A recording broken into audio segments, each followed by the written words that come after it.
In the IELTS test, you hear some recordings and you have to answer questions on them.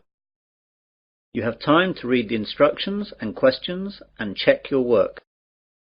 All recordings are played only once. Now turn to Section 1. Section 1. You will hear a conversation between a man and a woman discussing the loss of a bag on board a plane. First, you have some time to look at questions 1 to 5.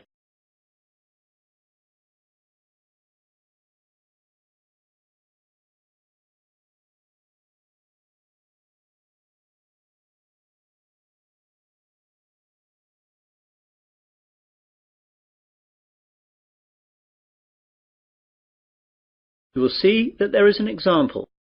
This time only, the conversation relating to this will be played first. Pan Asian Airways, John speaking. Can I help you? Yes, please. I left something on one of your planes last night. I got this number from the operator. Is this the right number to call? Yes, madam. This is the right number. I just need you to tell me your name to start with, so I can fill out a lost property form. Kirsty Allen. That's Kirstyallen.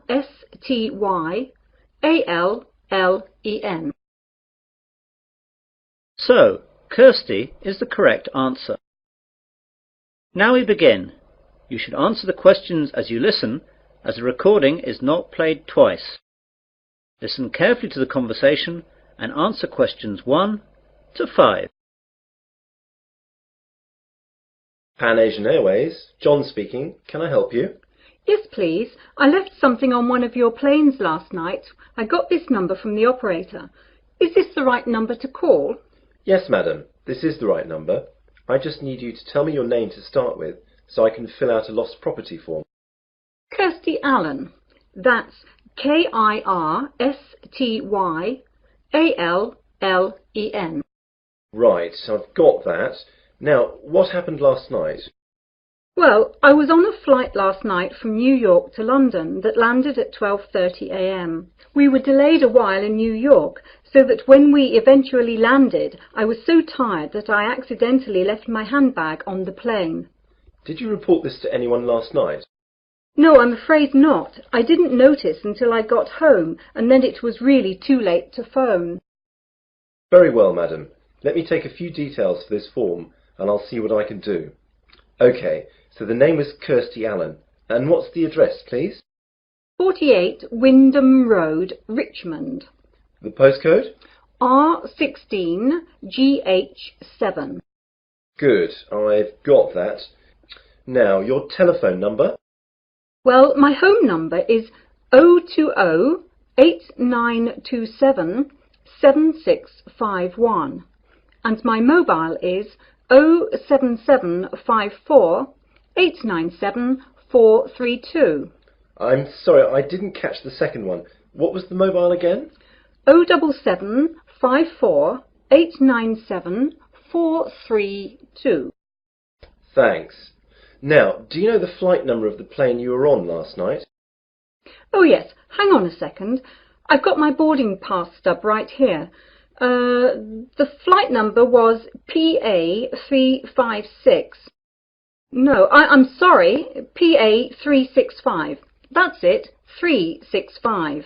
And does the boarding card stub say what seat you had? Oh yes, it was E6.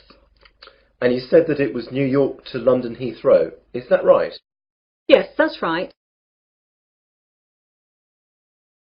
Before the conversation continues, you have some time to look at questions 6 to 10.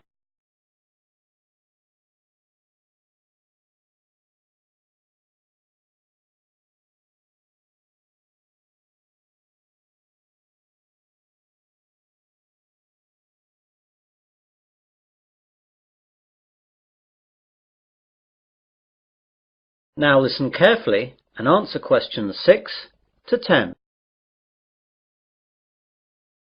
OK then. Now, I have to take some details about the bag that you lost. It was a handbag, yes? That's right. Could you describe it to me? Well, I guess it just looks like any regular handbag. It's very dark red with black handles, and the catch on the top is gold-coloured. Does it have any distinguishing marks? Not really. It's quite new, you see, so I haven't scratched it or anything. It's got a brand name, but that's just inside the bag when you open it, under the catch. OK. Now, can you tell me what was inside the bag? Quite a few things, actually. Not my passport, of course, or I would never have got out of the airport. My purse is inside, and that's got about $200 and about £70 cash. There is also my credit card and some membership cards. Good. I'll just write that down. Anything else in the bag? A small paperback that I was reading, some makeup, my work keys, but not my house keys, thank God, and a couple of pens. Have you informed the police about the loss of the card?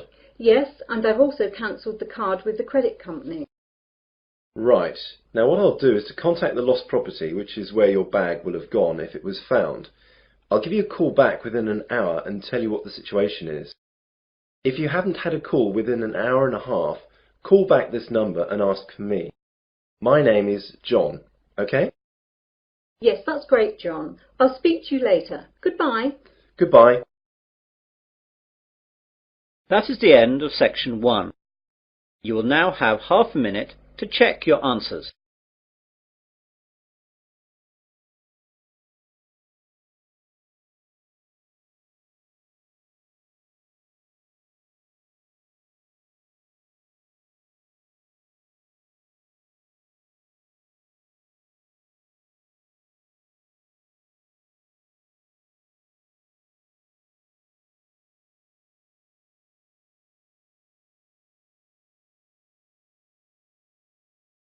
Now turn to section 2. Section 2. You will hear a man giving a welcome speech to new students at the University of Westley. First, you have some time to look at questions 11 to 14.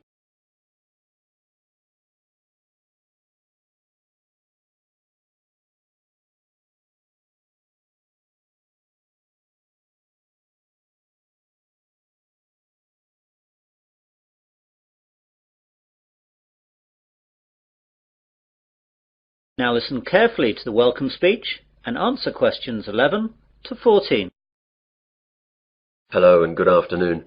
My name is John Walker and I'd like to welcome you new students to the University of Westley. What I'm going to do today is just explain to you some of the facilities that you'll find here on our main campus and where you'll find them. If you look at the map on the overhead projector, let me talk you through some of the locations before describing some of them in more detail. Well, at present we're in the university's main lecture hall. If you go out of the main front entrance, then you will see opposite across the car park the entrance for the focal point of a lot of university life for most students. This is, of course, the Students' Union. About 150 yards on the left of the Union, as you look at it from here, is another focal point for the students, though not as popular as the Union, the University Library. Behind the library is the main university refectory, where many students eat both lunch and dinner. On the other side of the Union is the college chapel, and behind that there is a small hall of residence. There are 3 other halls of residence behind the Students' Union. Behind the hall that we're in now is the sports hall and grounds, and either side of us are academic departments with lecturers' offices, lecture halls, and various labs. You'll find it all a bit confusing at first, but you'll get to know your way around fairly quickly. You now have some time to look at questions 15 to 20.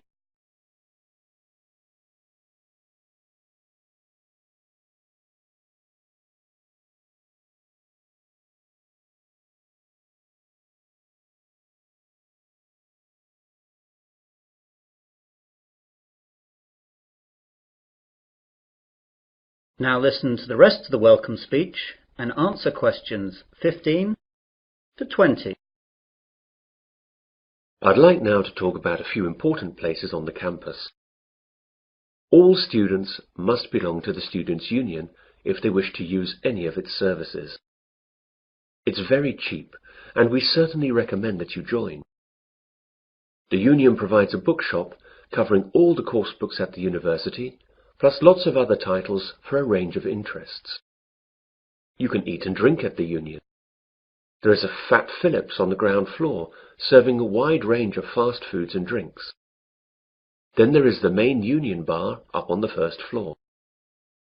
This is where the Union parties, dances and balls are held. And there's a pizza corner where cheap, large pizzas can be served up in a few minutes. Other areas that will be of interest to students are the welfare office, the travel office, and the club's office. The club's office will get you in touch with all the clubs that are part of the Students' Union. These clubs vary from football to drama to potholing to beer drinking. There really is something for everyone. The Union opens up at 8 a.m. every day and closes at 12 midnight, unless there are any functions going on later. I'd like to move on to the library now. This is where a lot of you will, I hope, be spending a lot of time over the next 3 or 4 years, working and doing research. Of course, this isn't as exciting as the social aspects of university life, but of course, it really is the main reason that you are all here. I therefore urge you to get over there as soon as you can, as you have to register, and then you can have a look around. During the first 2 weeks of the academic year, that is, now, there are tours every 2 hours aimed at familiarizing new students to all the services that the library offers. The library is open from 9 a.m. to 9 p.m., though it stays open later during final exams. As I said earlier, the refectory is behind the library. The refectory offers a range of cheap meals at lunchtimes and in the evenings. It's open from 12 noon to 3 p.m. for lunch, and from 6 p.m. to 8:30 p.m. for dinner. They try to offer a variety of food, from favourites to healthy options to ethnic foods, and there's always a choice for vegetarians and vegans. The University Sports Hall is one of the most used buildings at the university. To use the hall or the grounds, you must be a member of the Athletic Union, which is part of the Students' Union. Again, this costs very little and will allow you to use all university sports facilities, represent university teams, and it fully insures you during your membership of the Athletic Union. This is really excellent value. For departments and academic facilities, there isn't enough time to go through all of them, but your respective departments should furnish you with maps and information that will satisfy your needs. For all services offered at the university, I recommend that you purchase a Discount Plus card. This card costs £50 and lasts for the academic year. It will then give you discounts on all services at the university. For instance, a £4 meal at the refectory would be reduced to £2.50. It will also give you free usage of the late-night minibus that the university runs to places off campus, which normally costs £1. You can see that it wouldn't take very long to make it worthwhile. The cards can be bought at the Students' Union. Well, that's what I have to say for the moment. Now, are there any questions? That is the end of section 2. You will now have half a minute to check your answers. Now turn to section 3. Section 3. You will hear 2 students discussing the new term at their university. First, you have some time to look at questions 21 to 25.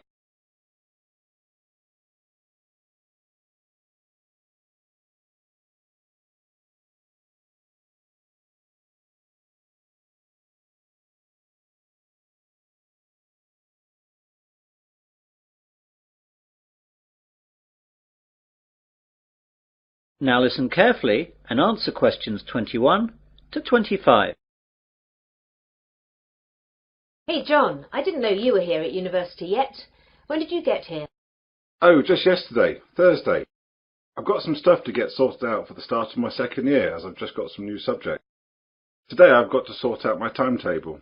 It seems like I've got quite a lot to do this year. When did you get here? I've been here since Tuesday. What classes are you doing this year then? Well, I'm continuing economics, of course, as that's my major, but I'm taking an extra maths class and I'm dropping Spanish so I can take up French. What about you? My major's the same as yours, of course, but I'm going to continue the same classes as last year as I like them so much. They're history and music. What's your Monday timetable like? Well, at 9, it looks like I've got French for 3 hours. That's going to be a tough start to the week. Yeah, I can't imagine it worse. I've got history for 3 hours, which will kill me. The good thing for me is that I've got a free in the afternoon, which will relax me after that morning. No such luck for me, though. I've got that extra maths class starting then, so I'll be hard at work all day on Mondays. Yeah, I don't envy you that. Still, the extra maths will really help your economics in the long run. I know, that's why I'm taking it this year. Last year I really struggled with all the maths that I didn't understand in the economics, but hopefully this year that will all change. What about sport? What have you chosen to do on Wednesday sports afternoons? Are you sticking with rowing? I'd love to, but the rowing club storeroom got broken into and the boats were damaged, so it's not possible till the club can get enough money to repair or replace the boats. They're really expensive, so that'll take quite a long time. So as I can't do that, I'm going to try out squash. What about you? I'm going to do the same as last year. Volleyball. That's good. It's in the main sports hall like the squash. I'll be able to see you a lot this year. Yeah, it looks like that. You can help me with the maths that I don't understand. Maybe, for a small fee, of course. You now have some time to look at questions 26 to 30.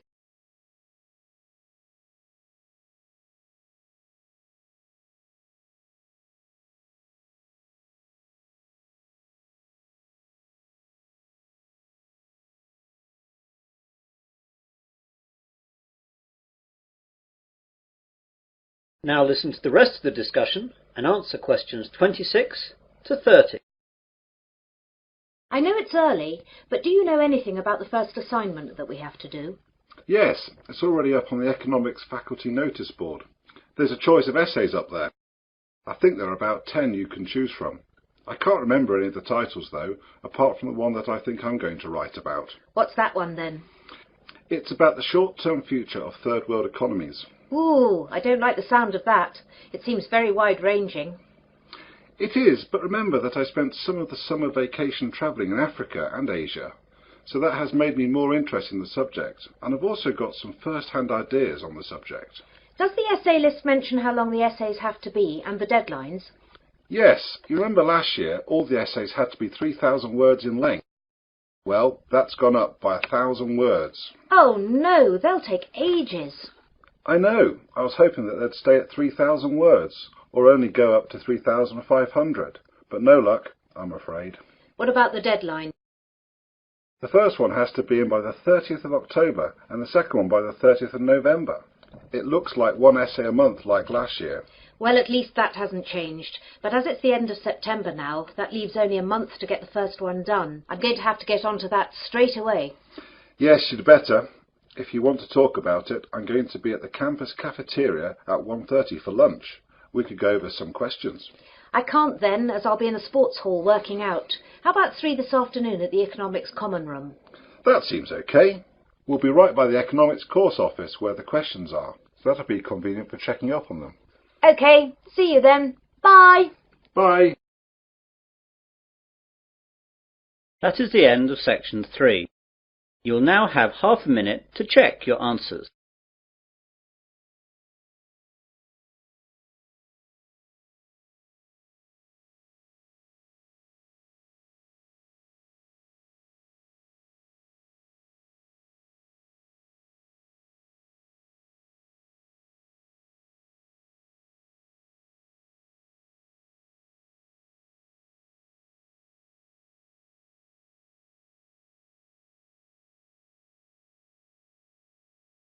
Now turn to section 4.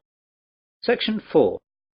You will hear part of an environmental sciences lecture.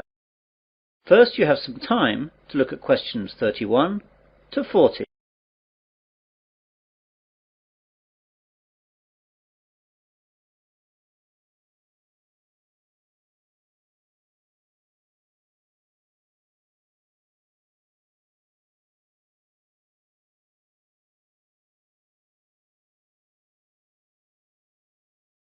Now listen carefully and answer questions 31 to 40. Good morning, everyone. My name is Professor Wilson, and I'm lecturing you today as part of your Environmental Sciences course. Part of this course is concerned with pollution issues in our world today, and part of this lecture will look at some of the ways that the oil industry has developed to deal with oil spills around the world. Oil tankers are the largest ships to sail in the ocean. For countries such as Japan that have no oil deposits of their own, tankers are the only way that oil needed to power their economies can be moved. They are designed to hold millions of barrels of crude or refined oil in reasonable safety and without damage to the environment. When oil is released from these ships, the oil spreads out over the surface of the water in a large slick. These oil slicks can cover hundreds of miles, and they cause huge environmental damage. Oil is released for varying reasons. Accidents while loading and unloading and deliberate spills account for many slicks today, but it is ships hitting other ships or rocks which is the major cause of slicks. Because oil slicks are so damaging to the environment, numerous ways of containing them and cleaning them up have been developed. In previous years, slick cleaners would sometimes try to set fire to the slicks and burn them off, but that is rarely done nowadays because, surprisingly, nearly all oil slicks consist of compounds that aren't flammable. Combustibility comes after refining. The 4 ways of cleaning up oil spills that we'll look at today are as follows: the containment boom, chemical detergents, the sponge, bacteria. The containment boom is the most common method of cleaning up after an oil spill. Barriers are erected in the water and the oil is then sucked up. Basically, a containment boom is just a large float that surrounds and contains the slick. This method is cheap and straightforward, however only functions in very calm seas. Another method to clean slicks is to spray detergent solution from airplanes or boats directly onto the spill. Depending on the detergent, 2 things can happen. One possible result is that the oil can break up into clumps, which sink to the bottom of the ocean. Although these clumps are themselves hazardous, the problems caused by the clumps are much easier to deal with than the problems caused by oil slicks. The other possibility is that the oil then breaks down into tiny droplets, which are soon spread and become harmless. This method is well suited to dealing with the larger slicks. A negative aspect is that often the chemicals remain in the water, and they can kill fish and other marine life. A Berlin-based company has developed an alternative method for cleaning up oil spills. EcoCarbon has invented a giant sponge made of lignite resin that sucks up the oil, preventing it from harming the environment. The sponge comes as a mat, which contains crushed coal, whose small granules can soak up large amounts of oil. The process is safe and cheap. The sponges have so far withstood small-scale testing in pools of water with miniature oil slicks. A unique advantage is that once the oil is absorbed into the mat, it remains fixed there permanently. The downside, however, is that the mats become toxic waste. Scientists are also trying to improve other methods to fight oil spills. At the scenes of oil spills around the world, they found bacteria that seem to have an appetite for the toxic black sludge. Now the scientists are breeding these bacteria and studying them to determine which is the most effective at reducing oil levels.